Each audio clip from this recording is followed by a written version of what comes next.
right, good evening, everyone. Welcome to the Corning Museum of Glass, and of course, all of our viewers online. We welcome you as well. For those of you out in the audience that might not realize, we're doing a live feed here tonight. So this is going to be projected over the internet, so people can watch from all over the world. We've got someone here monitoring the computer as well, Amanda. So if you've got any questions or anything as you go along, I can answer questions in-house, and she can answer questions from online as well. But you've joined us for a very special evening. This is our late show, and occasionally we are honored by having a guest artist come to assist with the late show. And so we have Nadine Saylor here. She's going to be making a beautiful piece. Yes, welcoming her to the team. She is going to be assisted by a few folks here. We've got Jacqueline Knight as her assistant from next door. I'll talk a little bit more about that. Yeah, you can give her a big round of applause as well from Australia. We've got G. Brian Jook and Catherine Ayers will also be assisting. Those are members of our team here at CMOG. And my name's Helen Tegler. I'm going to be, again, narrating for you throughout the evening. Fantastic. What a warm welcome. Fantastic. So we've actually invited Nadine to come over, and she is one of the teachers that is teaching a class over at the studio. Let me see, I wrote it down. It is the Hotter, Faster, Thinner class. It's going to be running until the 15th of this month, and so they've been over there working this week, and it is a week-long class. We have lots of classes and workshops at the Corning Museum of Glass studio, and she's been teaching that class, and so we brought her over to feature her, to thank her for all her hard work over there as well. Now, she did do a little bit of prep work. And when I say prep work, she's actually done quite a bit of prep work. Before this show even started, she made a cylinder. And that cylinder has some lovely decals on the surface. She does a lot of work using imagery and using decals and sandblasting and ways of carving through glass to create beautiful imagery on vessels. And so right now, she's going to pick up one of the vessels that she's made prior. She brought it over earlier today, or actually last night, and it's been coming up very slowly in an oven. Whether you heat the glass or cool the glass, you need to do it really slowly, otherwise it could crack. And so she brought this to us in advance so that we could get it warmed up and ready for her to pick up and do the final shaping of this vessel. It's a great way of adding some extra details, firing on those enamels, and really building up the visuals of the piece. So in order to pick that up, we need to create a punty. And so she's already gotten started by just gathering a little bit of clear molten glass on the end of this solid pipe. And she's making a little crown punty, it looks like, or sculpture punty. This is just taking the glass and pinching it a little bit along the end to create like a donut on the very end of the pipe. This will offer a great stability when she goes to pick that piece up out of the oven, but then it'll also break free very easily, hopefully, at the end of the process, possibly leaving a little bit of glass on the bottom, but that'll just be cold worked off later. Everything has to be just the right temperature to make this work. So we have the oven around 1100 degrees. That's a real critical temperature in glass where it's just before it starts to move. And she's got her cylinder on the end of the iron. Very nicely done. I bet all the hearts are beating a little bit fast up here of the team. It's always a little nerve-wracking when you go for that first pickup of the piece. Because they are in critical temperatures, of course, and the punty needs to be hot enough to stick, but as you can see, it definitely has a little extra heat, and so it has that flexibility. Trying to center this up very quickly to make sure that it runs centered is really important also, because of course, if you're going to make a nice round centered piece, you gotta pick it up straight on the iron. Now, as we reheat this piece back and forth, once it starts slowing down, you might get to see some of the imagery on the surface. I've actually not seen it either, so it's really exciting to see what she has. Looks like a bit of a farm scene on the side. So from what I can tell, there's some cows in the prairie or pasture there. There's a farmhouse or barn. I couldn't get a real good look at it, but I know we also have our amazing AV department here filming the whole process, so hopefully we'll get some really good images of this piece as we go along. Now, as I mentioned, that punty was really hot, got to pick it up to attach it, but they're going to cut in a little bit of a line on that punty. At the end of this process, we want to break that free from the iron and put it away in our annealing oven to cool slowly. So by adding a little bit of a line in there, that will make it easier to break free.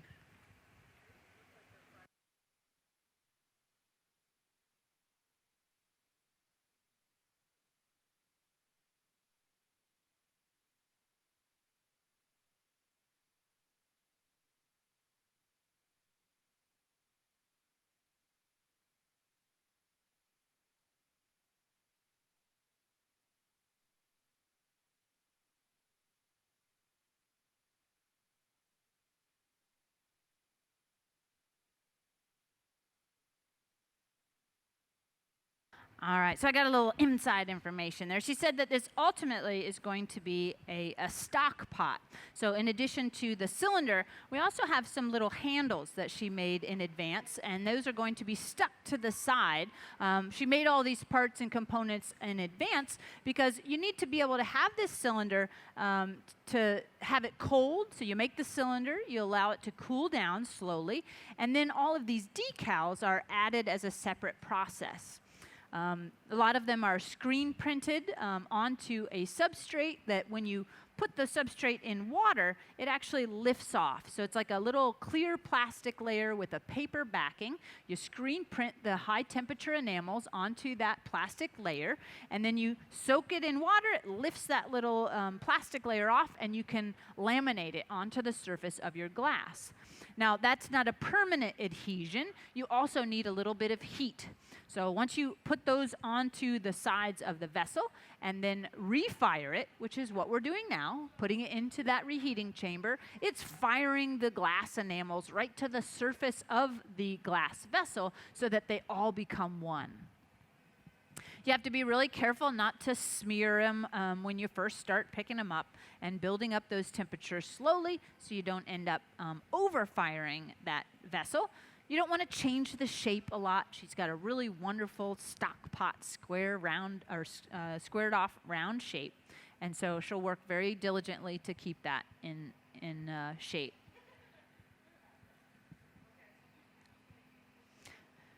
Now, in addition to the pickup box that we use to bring that cylinder up really slowly, we also have what's called the garage over here on the far end of the studio. Now, just like your garage at home, you can put things in there and they stay safe, warm, and happy, and you can kind of forget about them for a while. So we were able to put those parts that she made into the side of, or inside that garage, and then warm them up nice and slow. And they've been sitting in there, maintaining their temperatures pretty much all day. Now, the garage also has two sides to it. One side is considered the hot side, and one side is considered the cold side. There's really only a few degrees difference, but basically the flame is on one side and not on the other. And so we're looking at temperatures just above 1,000 degrees Fahrenheit there, and that's a temperature where the glass won't start changing shape. So we were able to pick up the little handle on the end of the iron, and now she's just using a torch to spot heat the connection parts, which will connect to the side of that cylinder. So when you're storing the pieces in the garage, you leave them in the cold side.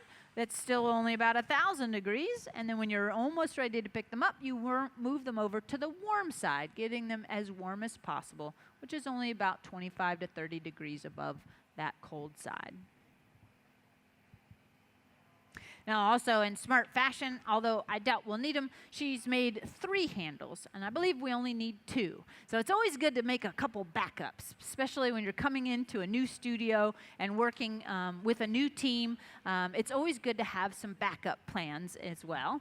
Nadine's been blowing glass for many, many years, and so she makes this process, or will make this process look pretty easy.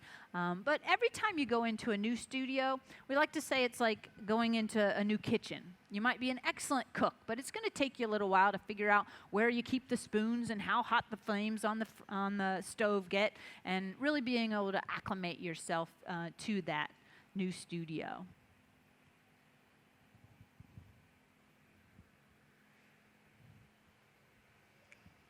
Oh, look at that wonderful video work here showing off the details of the decals on the surface of that cylinder. So it has a bit of a farm scene. Nadine said that she currently lives on a farm in Southern Illinois. She's teaching at Southern Illinois University, which happens to be my alma mater for where I went to grad school. But it's a wonderful school. It's got a lot of beautiful countryside around there. So she lives on a farm there, but she also grew up in Hershey, Pennsylvania. So she's kind of coming home a little bit, close to home here. But I know that there's definitely a lot of farms and such down there, so a lot of that is influencing her work. A lot of her, the pieces I've seen, she's got a website you can check out, nadinesaylor.com.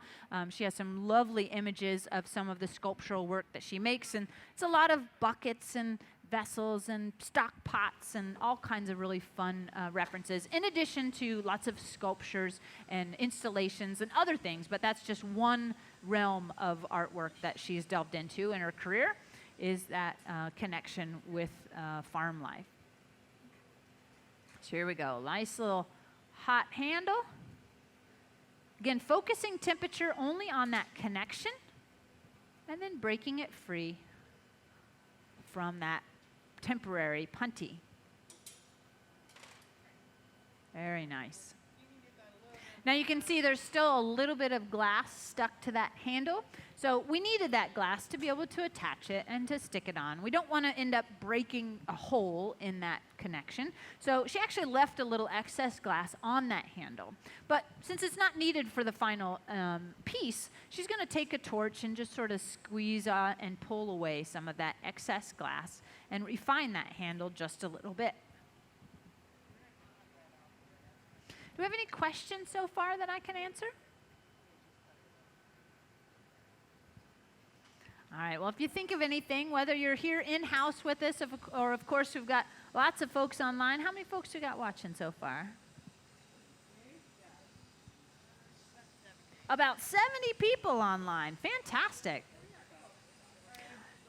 Now, this program that we are running throughout the summer, we do a lot of demonstrations here at the Corning Museum of Glass, and we also bring in a lot of visiting artists. But I really love the summer schedule because, one, we're open longer. We're open until 8 p.m. That also gives us an opportunity to do a late show, a longer show. So every evening here at the studio, the museum, we offer a 6 o'clock late show demo, which are generally about an hour long. So we get to delve a little deeper into making really fun things. And so we all take turns taking on that late night demo. But we also have so many classes happening over at the studio that we have an opportunity to bring a few of those folks over to do these late shows with us and really feature some of the amazing artists and artwork that's being made around the country. So when we do these live feeds, we, of course, have our 6 o'clock show, and then it's Wednesdays that we do the one directly from the studio. So you can see these artists at work in the teaching facility next door. So you can log in online to watch either the classroom demos or, of course, the late show demo as well.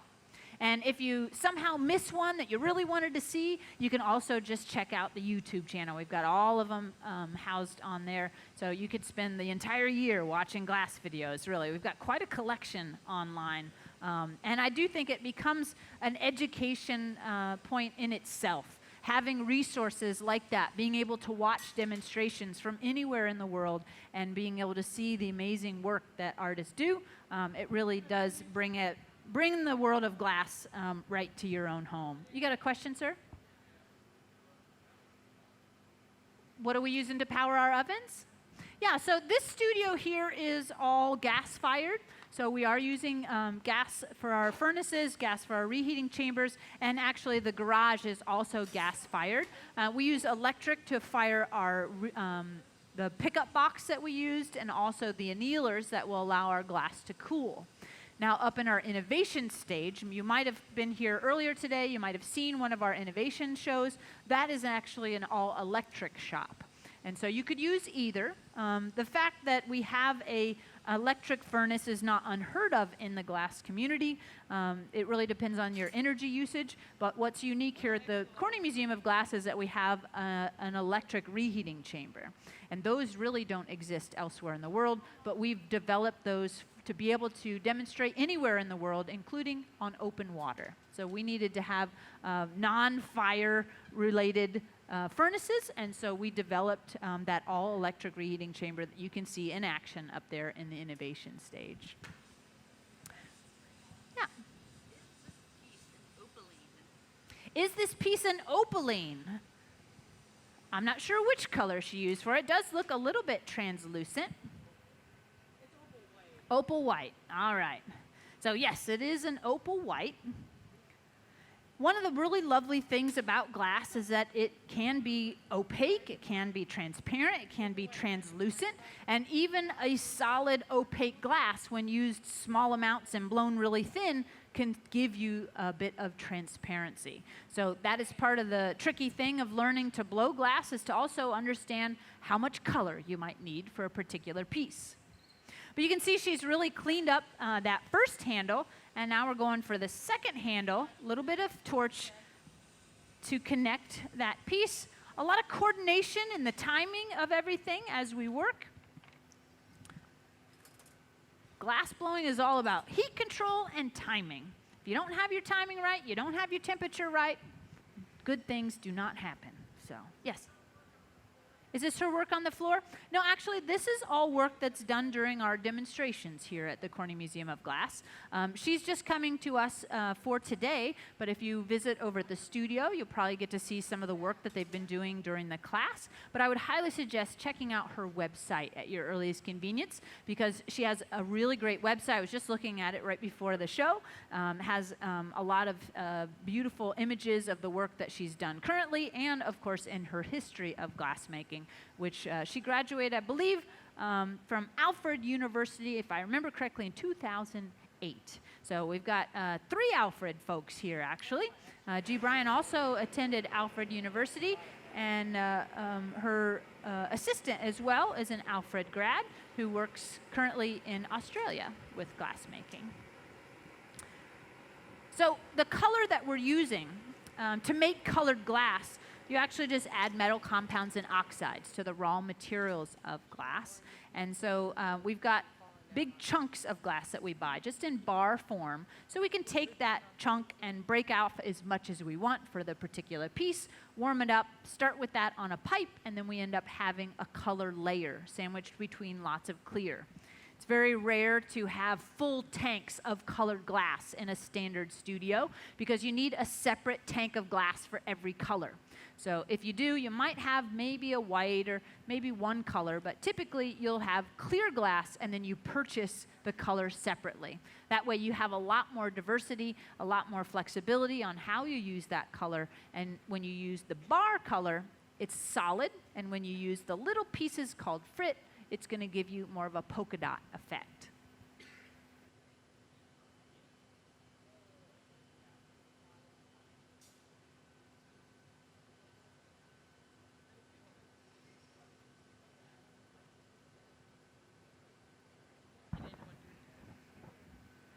All right, so we've got a really interesting question online, and we're not exactly sure of the parameters, but I'm going to try to answer it. It says, why can you not blow glass in the oven? So I guess that could be answered in a couple different ways. I'm going to interpret that as the reheating chamber oven. Now, if you have a hot bubble and you go into that oven, it's going to warm the glass and get hotter and hotter. Generally, the bottom of that piece, or the face of the piece that goes in first, would be the hottest. So if you just blew really hard, you could end up making the bottom too thin. But there are techniques where you can add a little air pressure into that pipe and reheat it or blow it out while it's still in that oven. So I guess it is possible to blow glass in that oven. You just need to be really cautious about your temperatures, how it's set up. Wherever it's hottest, it will move the easiest. Wherever it's colder, it will not. And so you'd have to monitor that really carefully. They're monitoring the temperatures of this piece very carefully, because if they get the vessel too hot, it could start to change shape. If it's not hot enough, then it could start to crack. Same with the handles. They want to have the contacts of that handle just the right temperature so that it melts and sticks, but they don't want to make it too hot or it could start to move around and change the shape of that, that handle. Did you have a question, sir?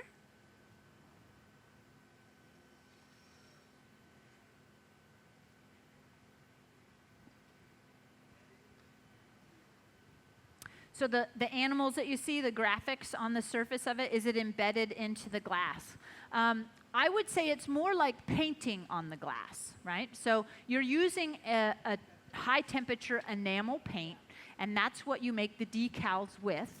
And so it's like stickers, and you can stick that onto the surface. And then when you fire it, you get it hot. Those powder enamels that are in a substrate to keep it together, they start to melt, and then they melt into the surface of the glass. So it will become a permanent attachment to the surface of the glass object, but it doesn't really melt into where it's going to give you a texture or an indent or anything like that. It's a really thin layer of that enamel on the surface, just like painting with glass. Now, I guess on the opposite side of the reheating chamber question about blowing glass in an oven, you can actually get an annealer or a kiln, and you can make the glass hot enough. If it's in a container or something, you could actually introduce a blowpipe into that and blow into it and inflate it. So there are techniques that you can work with hot glass in an oven. Our ovens don't generally get very hot. We're just using them for annealing here, so you'd never be able to change the shape once it's inside that annealing oven. Look at this. Great teamwork. Fantastic. Yeah, let's give them a big round of applause. That is a tricky move, getting both of those handles straight onto each other. They're attached down nice and strong.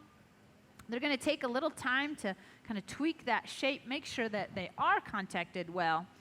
Just like the punty that we had that's attached very delicately at times, we want to make sure that those handles are attached very well, because two hot pieces of glass become one piece of hot glass. They will stick together.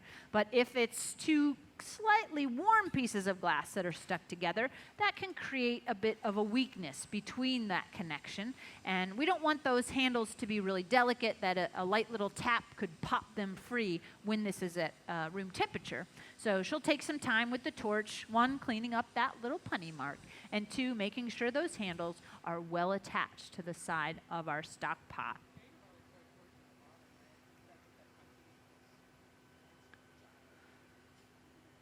Now, just to give you a little bit of information about the equipment as well that we're working with, we already mentioned we are working with gas-fired furnaces up here.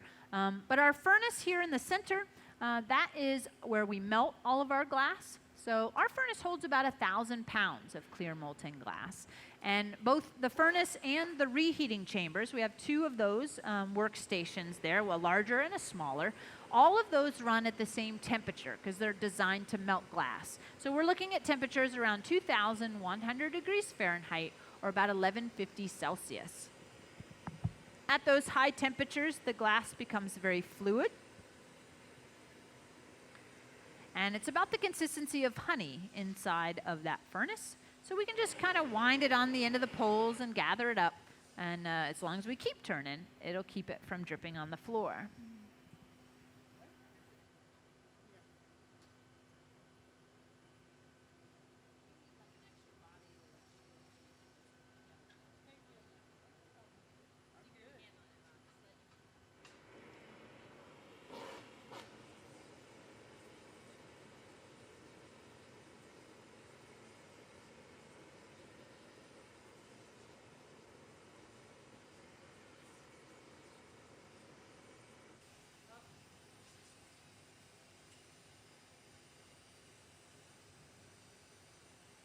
You can see part of this, she's using gravity. Gravity is our friend and our enemy, depending on how it's treating us that day.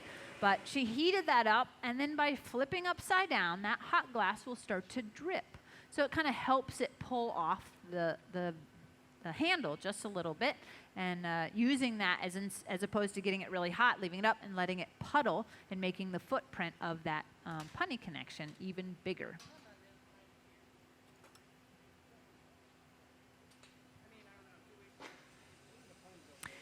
Now, in addition to the reheating chambers, the furnace, there are sources of heat.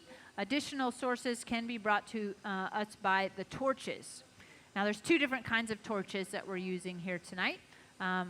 One that Kathleen is using is a fluffy torch. It's just gas-fired, so it gives a good general heat, but it is, I guess, a wide focus heat. So they're using that to keep the punty warm on this piece. Make sure the bottom doesn't get too cold. Now, the torch that Nadine's been working with, this is actually a flame-working torch, which means it has both gas and oxygen. So it burns much, much hotter, and you can adjust that flame down to a tiny little pin kind of shape all the way to a little bit broader heat source. But generally, those are used to really intensely spot heat specific areas on the glass. We've got the introduction of that. The basic version of that torch is used by the flame-working community. It's generally mounted on a table. They introduce tubing or rods to that flame and can make amazing sculptures, blownware, and small objects on the torch. Actually, contemporary flame workers are getting bigger and bigger and bigger, so they're making bigger and bigger work using these amazing torches. But we've augmented this, put it onto a handle, and we're seeing more and more use of these in the glassmaking community, especially for sculptural work. If you have very complicated forms, lots of bits and pieces, things that you want to add together, to add that handle, there'd be two ways to add it. I guess three ways. One way would just be to add hot glass and try to sculpt it in place. That's kind of a little bit one shot and you're done. If it doesn't go right, it's hard to change, hard to pull off, and it's difficult to get some finite shapes when you're doing that kind of work. If you're looking at making it separate, it's much easier to be able to sculpt that together and then put it away and bring it back to attach when it's already shaped up. Now, to make that attachment, you could either use a bit of glass like glue and stick a little blob and then stick your detail into that blob, but then you got this awkward blob in there. So it's much nicer to be able to spot heat with that torch, either the landing pad or the component that you're going to stick, and then have those connections made to be able to attach it together.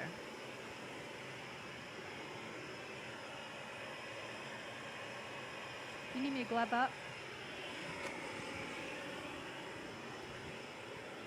All right, we can see that beautiful stock pot is almost complete here. A little bit of heat maintenance, making sure that everything's just the right temperature. And we're actually going to load this away into our annealing oven. That's going to allow our glass to cool down really slowly under controlled conditions, because as the glass cools, it shrinks just slightly. And so all those beautiful handles, all the thick areas and the thin areas, they would shrink at different rates, and we don't want that. That's going to make the glass crack. So we'll load this away into our annealing oven, where it'll cool down really slowly. And the amount of time it takes to cool glass is really based on the thickness of the work, not the size of the work.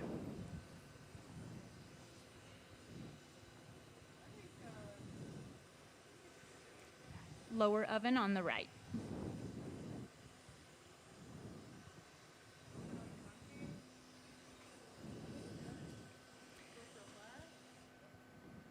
Do you want this on the top or the bottom? Nadine, would you like this set on its lip? No, it could go on the bottom. On the bottom? Okay. It'll just have a little piece. Yeah, just making sure. Do you want to torch it at all or just take off with it? Okay. Do you want to torch it at all or take off with it? Gonna take off with it. All right. Sorry, I know it's hard to hear me through the mask.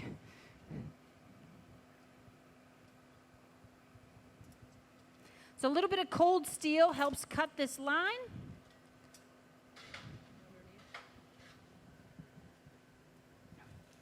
And a little bit of water helps create thermal shock on that punty.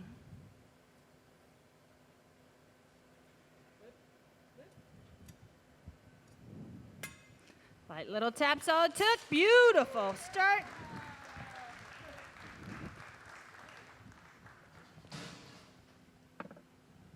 Away in our oven it goes. Yeah, let's give it up one more time. Nadine Saylor, beautiful, beautiful piece. Now again, that's going to cool down really slowly, probably over about 24 hours, and so it will come out eventually, and we will get some images of that and put it up on our social media as well, so you can follow up with the final product online, because Amanda will come back and take a few photos and put them right up online. But, okay.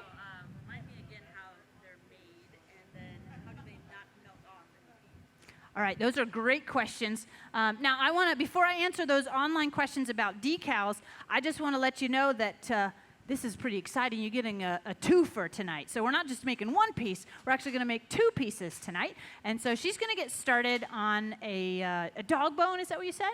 A dog bone, fantastic. It's a little bit of sculpture, and she didn't make any parts beforehand, so you'll get to see the full assemblage of this dog bone as we go along. Yes, sir.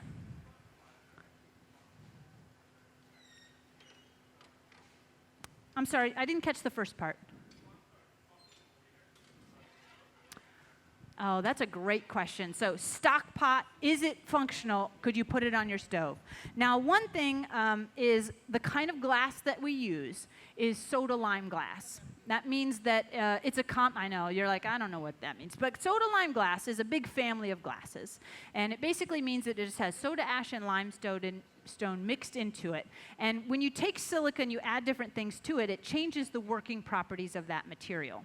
So soda lime is a glass that actually has a big expansion and contraction rate. So if we tried to take that piece and put it onto a stove, it would heat it in one area, not in the other, and it would crack it very quickly. So the stockpot is really a sculpture that's just meant to be a representation of a functional item with nods to the communication she wants to talk about with the farming and the imagery. Now, if we wanted to make a stockpot that possibly could survive being on an oven, we would need to use a different kind of glass. And you might be familiar with the term Pyrex. So Pyrex is a borosilicate glass, and borosilicate glass has boron added to it in that mixture, and it makes a resistance to expansion and contraction. So you can put a Bunsen burner on it, put it in your oven, throw it in your refrigerator, and it won't have that same kind of expansion-contraction rate, and it'll survive that heating process. So great question. I'm sorry? Yeah, if you wanted to make it out of borosilicate, it exists, but there's not that many borosilicate workers that are working with big tanks of glass. Typically and traditionally, like I said, there's exceptions to that as the skills are developing, but traditionally it would be tubing or rods of glass introduced on either torches or either big lathes that turn the tubes, and then you spot heat it with torches to make scientific shapes and things like that. Now, the flame working community is just exploding. There's so many exciting things happening. So there are a few that they're melting full tanks of glass and working with it larger, but it takes a lot more temperature. So you got to work a lot hotter with borosilicate glass, which gets a little tricky when you have to rewarm it in a furnace like we have here. Yeah. So she's starting out this process, and I haven't forgotten your online question. I'll get to it in a minute. But we're starting out the coloration process for this next piece. And as we talked a little bit about the solid color that we use, she's started with a bubble and then overlaid a chunk of white glass over the surface of that bubble. So she's rolling on this marver table, squishing the glass up and around that first core bubble, and that will ultimately give her a thin layer of white glass over this little bubble, and then we can gather lots of clear glass over top of that, and when we blow out that large dog bone, it'll look solid white, because it'll have that layer of white sandwiched in between all of those other layers. It's a very classic approach because, again, you don't want to have 16 different tanks. If you want 16 different colors, you can just buy those colors. They're very concentrated so that you can use a small chunk and still get an impressive coloration on your piece. Now, to do a overlay like this, Nadine's making this look really easy, but it's actually a pretty tricky thing to do because, one, you have to have the temperatures just right. And you also have to have the ability to turn really nicely and react to that glass as it's being turned. Because if you squish a little too hard on one side and not on the other, you're going to make lumpiness in your color. Or you can end up squishing all the color back onto the pipe and leaving the tip of the bubble a little bit bald, or vice versa. So the final piece would actually have a fade to it. Now, for those beginners out there, no fear, that is a legitimate process as well, because I know when I first started making glass and I tried to do my first overlays, I would either not get it nearly up towards the pipe itself, so I'd have like a little cap of color, or I would get it really far up, put all my color at the top, and then when I blew my bubble, it would practically be bald at the very tip. So you can do that on purpose to create a beautiful fade effect, but when you don't want to do it, you need to make sure you're rolling it evenly and putting that color exactly where you want it. So the act of marvering is a skill in itself, and my first instructor at Bowling Green State University told me, well, you could marver on the wall just as easily as you marver on that flat table. It's all about support and control as you're forming the glass. But she's got a beautiful overlay, a beautiful starter bubble, and now she'll start to build up the amount of clear that she wants for that final piece.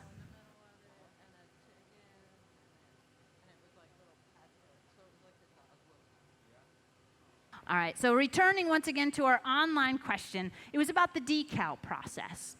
She had all these beautiful cows in the farmhouse and all these, the fence and everything. So the decal process itself, there's a couple different ways to do it, but the basic concept is that you get this substrate paper, and it's basically a little thin layer of like a clear plastic, and it's got a paper backing. And you use the enamels. They're just crushed glass, or they can be oxides, different things you can make those enamels with. It's basically like a version of paint. But normal paints would just burn away. So you actually have to formulate that paint to be a high temperature resistance. So depending on the brand that you're buying and how it's mixed together, you screen print the image that you want onto that substrate paper with that high fire enamel, and then you soak that enamel, or you soak the decal in water, and the paper backing floats off. The little plastic layer turns, you can pick that little plastic layer up that has the decal on it, and then adhere it to the side of the vessel. That's not going to stick permanently, however. It does need to be fired to be able to melt that enamel onto the surface of the glass. So the second part of the question is, how do you not burn it up? Well, you choose the proper enamel is really the easy answer. So there's high temperature and there's low temperature. If I was just firing a vessel and I wanted to have a vessel that I just put in the oven and fired that enamel, and I'm not going to get it really hot again, I would use a low temperature enamel, so that I can fire that enamel onto the surface of my vessel without changing the shape of my vessel. Because if I get it too hot and it's in one of those ovens, it's going to change shape and melt. So I use the low fire when I want to not change the shape of my piece. But if I'm doing a process like Nadine did, and she's picking that back up, she's putting it into the intense heat, well, then you have to choose the high fire enamel. And you could still burn that high fire enamel out if you get it too hot, or you maybe gather over it and smear the glass a little bit. There is a possibility of disturbing that color layer. But when treated properly and in the right heat conditions, you get that beautiful effect on the surface. So great questions online. Keep them coming if you have them, and we'll do our best to answer them.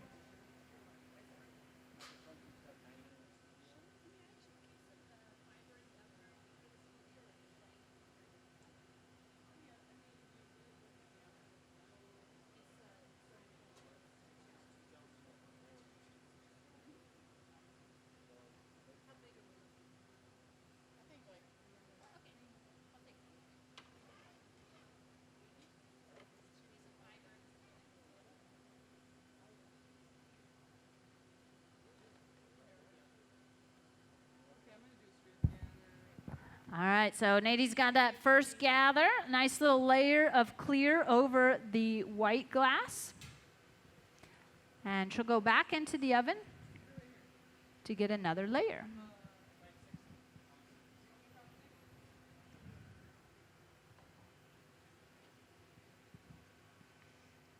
Now, in order to gather glass, it's really like gathering honey on the end of a straw.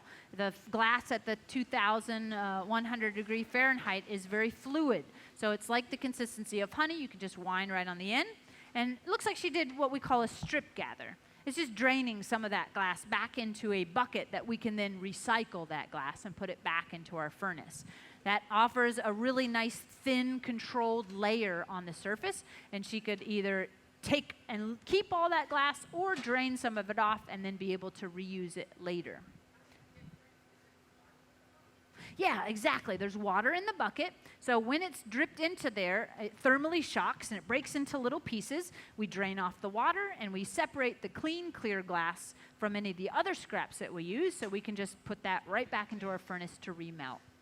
Yeah. Clear glass, well, any glass really is infinitely recyclable, remeltable. If you get it too hot for too long, it could start to change the chemistry of the glass and change its working properties. But in general, we try to recycle as much as possible. Yes?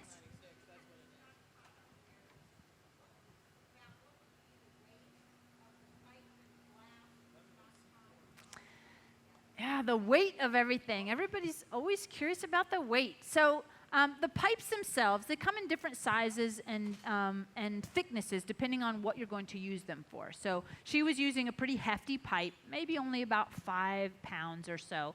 But you want to beef up your pipe if you're making big things. It makes it ergonomically easier, and just the physical aspect of holding the weight of the material. You don't want to end up bending a pipe by gathering too much on it.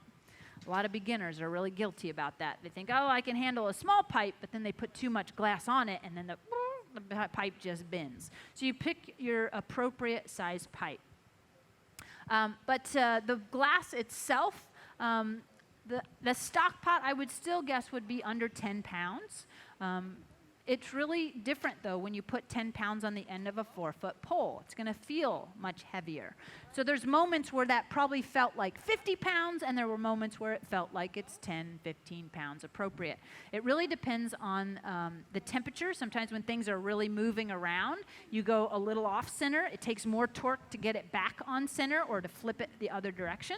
So there's moments where that will be a little bit harder to keep on center. And then when it starts to get colder and it's not moving as much, it sort of doesn't feel as heavy because you're working ergonomically. You might also notice that she's holding the pipe pretty close to the glass, but not right up against the glass. The pipe is very, very hot right by the pipe itself, or right by the glass itself. So we learn as glass makers, and generally the hard way, don't grab too close to the glass, right? Those pipes are very comfortable to hold when they are not in the heat too much. And if it does get hot, we can use a pipe cooler to just cool down that iron pipe.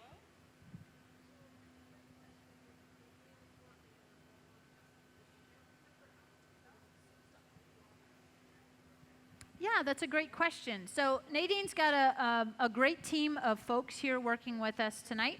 And is this something that would typically happen, that she would bring a few people along for helping? Or would she normally do these things by herself? Now, you can blow glass by yourself. There's lots of things that you can make, but anything that requires bits or even a punty, those can get a little tricky to do by yourself. Because as they're working, you need to make sure and keep everything hot. So if I'm working by myself and I have a piece, that means I need to heat it and maybe hang it up and then run over and get my punty and then reheat my piece and then reheat my punty and then stick them together. And it's a lot of stress. So generally, you're going to bring at least one other person along for that adventure to be able to make a piece. And especially as you start getting bigger, you're getting more complicated, you have more parts, you always have a good team with you to do it. So yeah, part of the class that Nadine's been teaching next door is learning how to work hotter, faster, and more efficient with glass as well. So they've been doing a lot of skill building in that class and a lot of practice pieces. And you can always tell a really good glass worker by their ability to work glass very hot.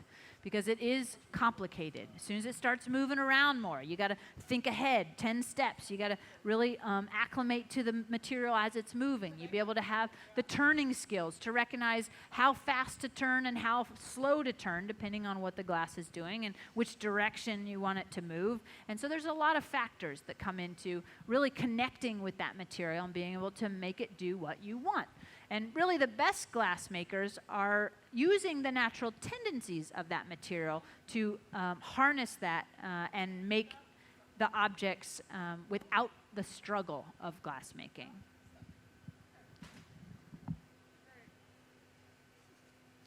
All right, so she's making, again, a dog bone. So I believe that this little bulbous sides that she has is starting at the one side of that dog bone. And so here's where she's taking this seemingly even bubble, and she'll start pushing and pulling on it to create the sculpture. So looks like she's grabbed a couple cork paddles. Now, this is standard cork, just like you'd find in the top of a wine bottle or a yoga block. And you can squeeze the glass and keep those tools moving, and they're not going to leave much texture, and they're not going to kind of catch on fire or anything. They're really a really great shaping tool for glass. Very similar to our folded wet newspaper that we're using, but it's a little bit stiffer. So those come in big sizes, little sizes. You can carve them in a little bit and have sharp points, or you can use them as their flat surfaces to really squish bubbles and get them really nice and flat. But we see a lot of sculptural uses of those corks to change glass in very significant ways. Yeah, we'll do that, and I'll sit down with it. Looks like it got a little work there. Now again, Nadine comes to us originally from Pennsylvania, and also is currently living in southern Illinois, in Carbondale, Illinois, teaching at SIU. She also went to Alfred University. Some of her residencies that she's particularly proud of is the Harborfront Center in Toronto, not too far from here, but a beautiful glass facility and arts center up there in Toronto. And also a featured artist as a Pittsburgh Glass Center resident for a while. When was that? Was the Pittsburgh residency? How long ago? Yeah, how long ago? Do you remember? 2014. Breaking Forward, Moving Forward show. Oh, fantastic. 5 women artists there in Pittsburgh. They have a wonderful residency program where they invite artists to come in and focus on their work for a certain amount of time. The Corning Museum of Glass Studio also has a wonderful residency program. Definitely keep an eye on the website for information about the current artists that we have and the ones that are upcoming. They also have lots of really wonderful interviews with artists as they come through, and so you can add that to your list of things to watch on the Corning channel for YouTube. But having artist residencies is a really great opportunity to kind of further your career and build your skills as a glass worker. Generally, when you're working with glass, you've got to pay for it, right? You've got to rent the time, you've got to pay for the gas bill in your personal studio or building that studio. And very often, residencies offer a bit of a break. Maybe they're somewhat supported financially or completely supported financially. So it takes a little bit of the pressure off of trying to produce things that you know are proven sale winners. And instead, you can take the time to experiment and play and further your work, or maybe collaborate with other artists that you haven't had an opportunity to do so. So those kind of residencies really become really paramount in the development of glass artists and forwarding their careers, not only in the skills, but also in the awareness of who they are and what they are doing out in the glass world. So I know Nadine has a very extensive resume and has taught at quite a few universities over the past 10 years, and also having a lot of those residencies building up in her career. So again, check out her website, nadinesaylor.com. You can see a little bit of her information about glass experience, and also see some wonderful images of the sculptural work that she's made in her glass career. So using a little metal tag paddle to just crease in those little segments of the dog bone. Metal tools are great for glass. Now, you do need to be careful. If you touch the glass with metal, it's going to heat them up, so you need to be careful where you're grabbing those metal tools. But they typically are the classic format for being able to work with hot glass. And there's not that many tool makers out there. It really is a skill and an artist formula in itself, because there's not enough of us to make it high industry. So you end up having these very skilled artisans that develop handmade tools, but also just having a fun trip to the hardware store or to the restore or to the Goodwill. You're going to end up finding all kinds of fun metal things you can push into the glass to create texture or help shape your glass. And if you can't find the perfect tool, you can make the tool yourself with a little bit of effort. You have a question, ma'am?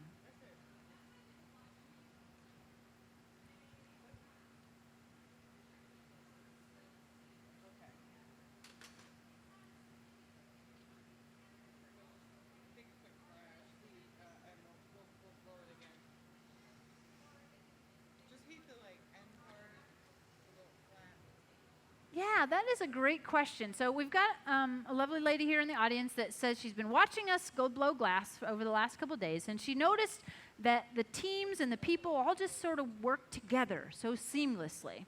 Well, it is magic to watch, right? It's like a dance. And part of that is, you asked whether it was because we've all worked together or if it's certain roles or positions that you grow up in.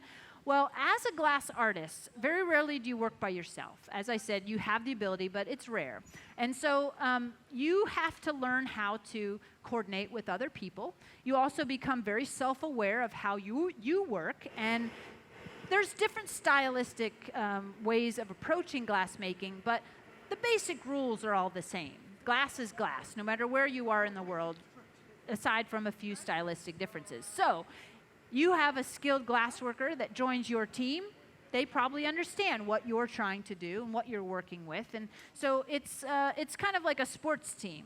If everyone knows the rules of the game, then if they all come together, there might be some language differences and a little bit of stylistic differences or personality differences. But for the most part, everyone can join together and have a really fun time on that game. And so glassmaking is that kind of activity. You have a skilled assistants, you have a skilled gaffer. Sometimes the best assistants are, of course, skilled gaffers, but even a basic or a beginner person in the glass world starts to pick up those little things through experiences.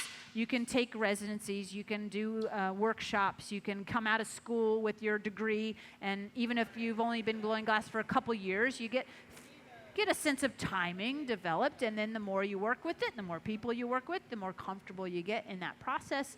And when you see a skilled group of people working together in the shop, it's just like magic.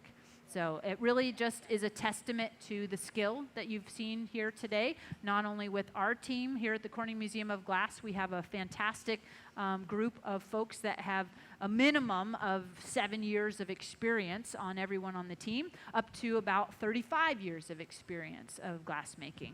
And when you bringing in artists like Nadine and her assistant, they are also very highly skilled glassworkers. And even if we've never worked with her before, with a little bit of communication, we can jump in and hopefully be helpful to her in making her dreams come true on the hot shop floor. Yeah, great question. Yes?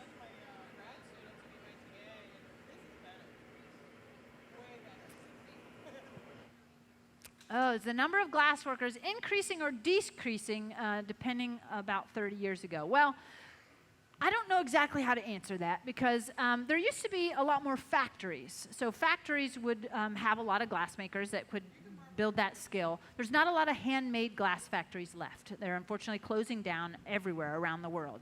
Automation of glassmaking has taken over, and that's kind of shifted that approach. But I'm grateful for that because we used to make light bulbs here in Corning, and we don't have to make light bulbs anymore, right? So that takes that pressure off.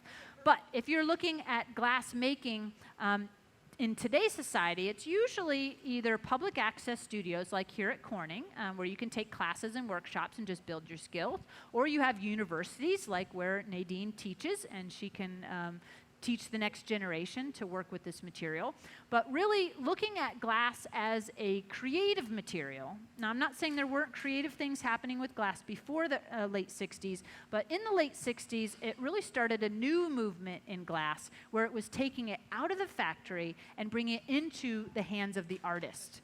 Traditionally, it was two separate jobs. The designer would make the design, and then the gaffer would get that design and have to make it. But Harvey Littleton started a new movement in Toledo, Ohio, back in the late 60s, and where he said, well, I would love to bring this out, bring it into the artist's hands, and develop new work and experimental work with glass. And so since that time, we've seen university programs building up. We've seen home studios popping up. We've got places like the Corning Museum of Glass that have demonstrations happening and classes and workshops.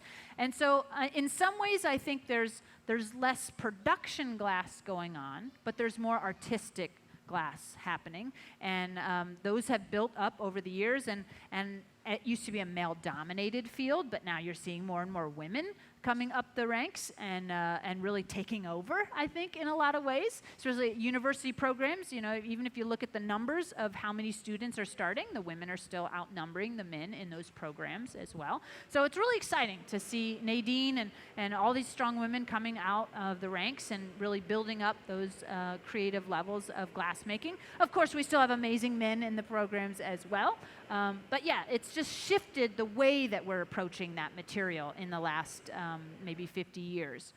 Now, one of the other things that we'd like to share, let me get back real quickly to catch you up on what they're doing. It looks like they're forming another punty, so they're going to transfer this dog bone over onto the other pipe so that they can form up the opposite side of this bone as well.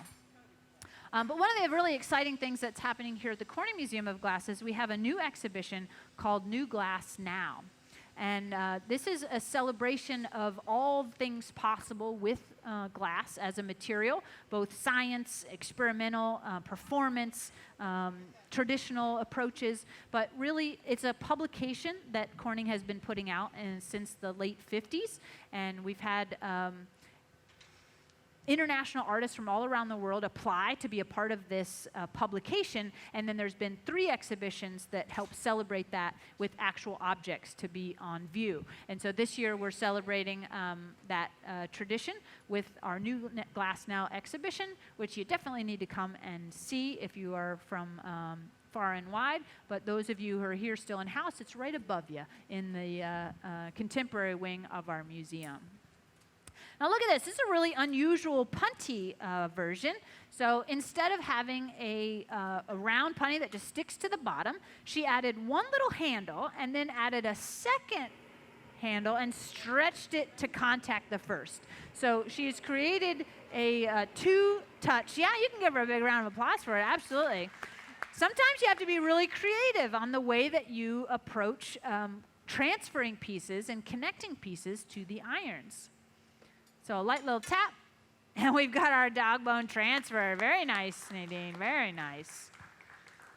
So now we have those 2 points contacting, and instead of having one in the middle that you can't get in and cold work later, those 2 points are on the top curves of that bone. So when we break this free at the end, there's probably going to be a little bit of glass attached to it, but you can cold work that away, buff it and polish it back, and you'll never see where those 2 contacts were made. So again, the punting process can sometimes be really tricky, not only in the timing and the temperature, but also just the structure of creating those connections for the future break-off of the piece.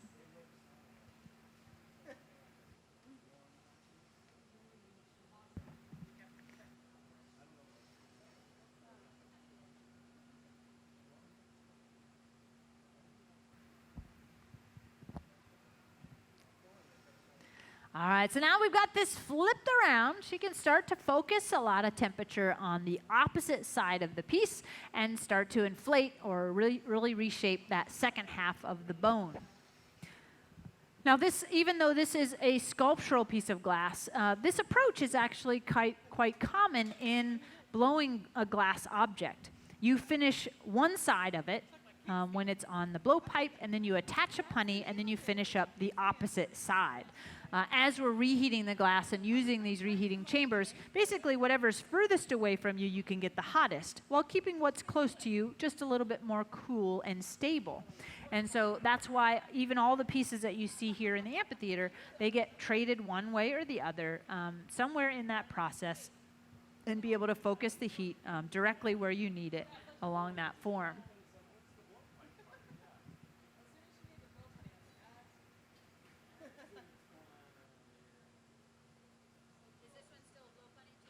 That's a blow punty, yeah. It's just got a little kickstand. Okay, that's why I kind of missed. All right, so this is, I wasn't quite sure, but I got confirmation. This is not just a fancy looking punty, this is also a blow punty with a kickstand, is how she described it.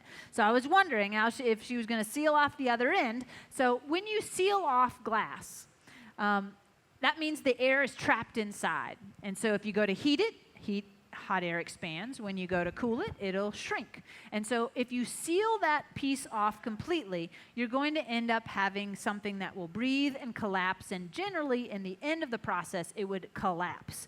So she poked a hole in the bottom of that bone so that when they stuck that kickstand and then they attached the little secondary part, it was actually a hollow tube that was attached to the bottom, so that then there's a airway from that blowpipe all the way through to that piece. So once it's sealed off, we still have the ability for air to move in and out of the piece and focus temperature where we need it and keep it from collapsing. So this is a really clever approach to that sculptural work, and also a clever approach to the classic blow punty, which is generally just right on the center of a piece.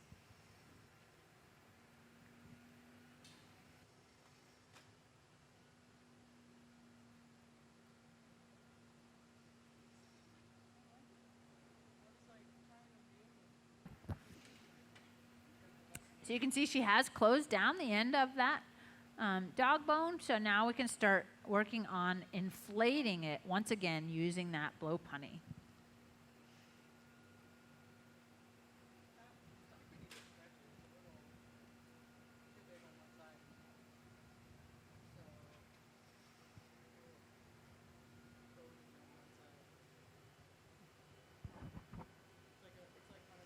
Now, we do have a lot of curiosity as well about how you're seeing the inside view of our reheating chamber here tonight.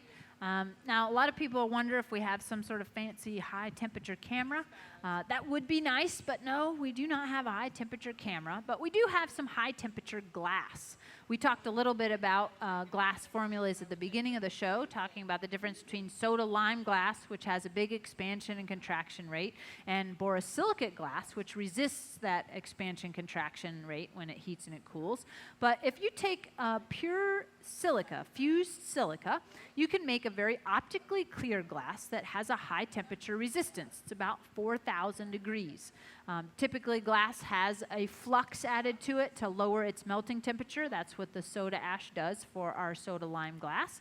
But in the very back of our furnace, we have a tiny little window, and that window is pure fused silica, and that helps protect the camera that's located behind it. I saw somebody scoot over here. You can probably see that little black square all the way there in the back. Yeah, if you're careful and you look at the screen, you might even be able to see yourself, because sometimes that does reflect out.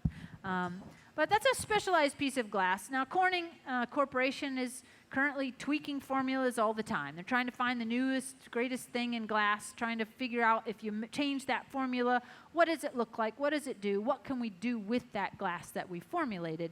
And that particular glass was developed back in the 1930s.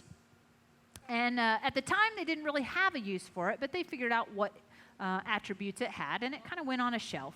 And it wasn't until we entered the space programs back in the 60s that they decided, well, we need a high-temperature resistant glass to be able to put as our little windshields so we can re-enter the atmosphere and not have the windows melt in the atmosphere as we come in. So they took that fused silica and added those to the space shuttles.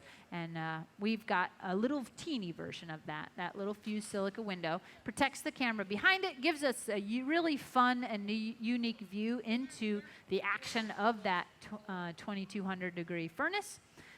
and you really get some fun effects looking inside that furnace.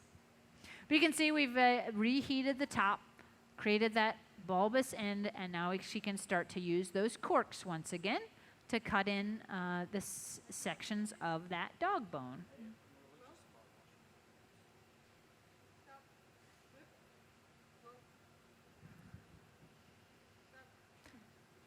So with the camera work, you might not have seen that there's actually someone at the end of the blowpipe there. Jacqueline was blowing into the end of that pipe to expand it or to keep pressure in that pipe so nothing collapses and it can continue to grow as pushing on that glass. So Jacqueline Knight is actually the TA for the class that Nadine Saylor's been teaching over at the studio this week. And she comes to us from Australia, teaching at the Canberra Glassworks, right? Is that what you said? Fantastic. It's a lovely program over there. Amazing things happening in the glass world in Australia. The glass programs that we offer at the Corning Museum of Glass and the studio of the Corning Museum of Glass really brings in international artists. So you're seeing a slice of the glass world from the entire world here, where you can take classes from skilled artisans and instructors. You can even take really quick short-term workshops as well. If you come to visit us here at the Corning Museum of Glass, you can book that in advance or the day that you arrive, and you can try your hands at glass making with just a 40-minute experience. I know we've got the lunar landing celebration coming up. We got a brand new little moon that you can make. It's really cute. We just made an advertisement for it yesterday. It should be out and available to see, but we're going to help celebrate the anniversary of the lunar landing with some really fun and unusual hands-on activities here at the museum, and that one's definitely going to be a very popular option to try your hands at glass making with the assistance of our skilled team over there at the studio.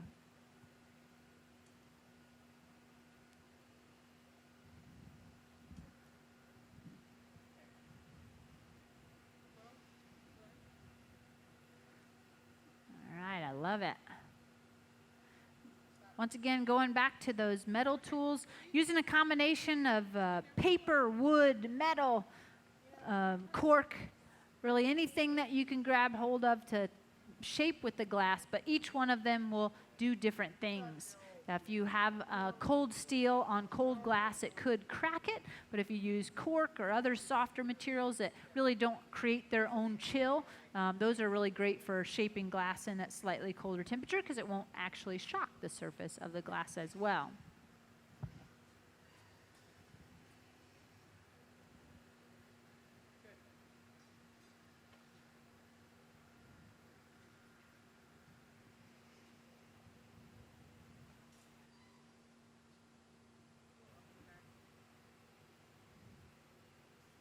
They're using a little bit of gravity. Even the speed in which you turn or the angles that you hold the pipe, there's a lot of things that play on the glass constantly, translating every movement of the maker into that material itself. So G. Brian's doing an excellent job being the pole turner here tonight. He's reheating this glass for her, giving her an opportunity to kind of think about the next step and really focus with the tools in her hand and get ready to really get onto that dog bone and shape it as needed. But he's got a lot of wonderful experience with glass as well, so he knows how to anticipate the needs of Nadine as she's working, and then a little bit of communication just to refine those steps that she's wanting. But you can see just the slightest angle can make big changes. I always tell my students big angles cause big problems. So level out your pipe, keep it little angles, and you'll get big movements when you have that hot glass.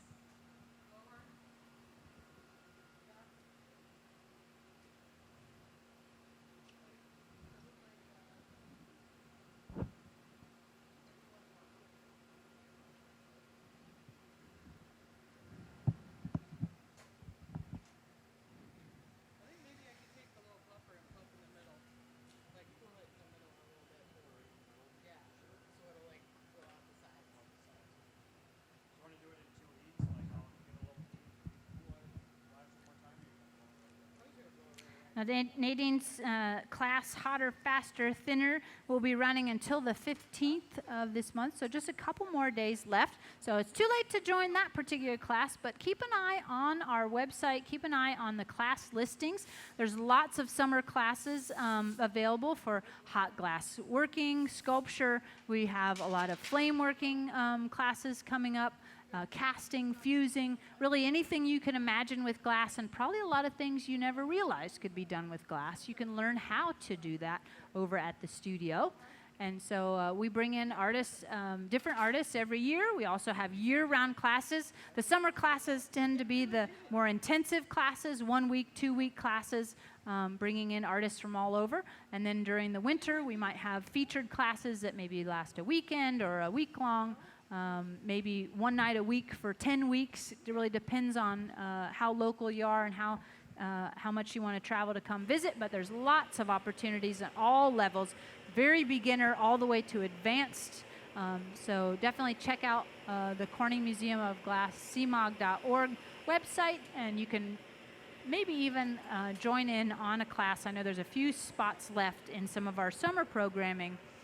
But you can also come and visit and watch some of the classes. So if you're here in the local area and you'd like to see the last day or two of Nadine and the class that she's teaching over there, we have a great observation deck. You can kind of watch as our instructors work together. So it looks like we're about done with this beautiful dog bone. Once again, using the torch to focus a little bit of heat on that punty. Right now, it's a pretty solid chunk of glass, so she needs to use the shears to kind of sharpen up those lines, create a nice weak spot to get it to break easily away from the pipe.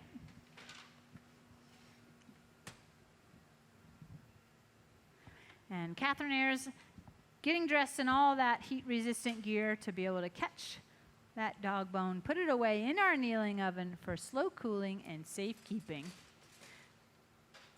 And if you'd like to see the final results of Nadine Saylor's work, we will be posting images online of these two beautiful pieces that she made for us here tonight. But also check out NadineSaylor.com and all the amazing work that she's done. Beautiful job. Yeah, big thunderous round of applause. Nadine Saylor, Kathleen Knight,